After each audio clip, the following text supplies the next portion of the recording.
Luke Leatherman with Feuling Parts. My name's Lucian. I'm 5 and I'll show you how these lifter balls go through the engine. So what we've put together, part number 9004, no-go gauges to measure your lifter bore clearance.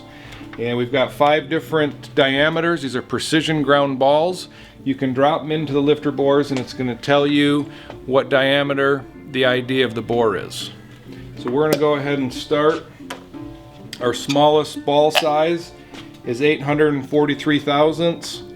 All the diameters of the balls are lasered into the ball itself so that you know which one is. This is 843. Lucian, you want to give it a run? So this is going to tell us that ball goes right through. So we definitely know that it's 843. We're going to step it up to the next size. Should be 843.5. Alright, so this is 8435. Go ahead and run that sucker through. That go? Perfect. So we know that it's at least 8435. Now we're going to jump up to the next size, which is 8440. What do we get? What do we get? So we got a no-go. So we got 2 balls that were a go and 1 that's a no-go. And so we know 8435 runs through, 8440 does not, so we know that bore size is somewhere in between. And what we recommend is that you measure your lifters. Take a standard mic.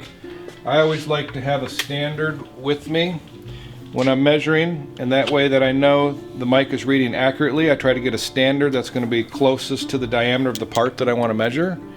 So we're going to measure the OD of the lifter. And we want to match up the lifter bore clearance as close as we can to 1/1000th side clearance. We recommend 1/1000th to 1/1000th and a half, but the closer you are to 1/1000th side clearance, the better the lifter is going to perform. You're going to have higher pressure, more volume at the lifter, which is also going to send more oil through it, up through the push rod and up to the top end. Lucian, what do you have to say? I don't know. You don't know? No. How about you say thanks? Thanks. Thanks for watching. So easy a 5-year-old can do it. Thumbs up. Boom.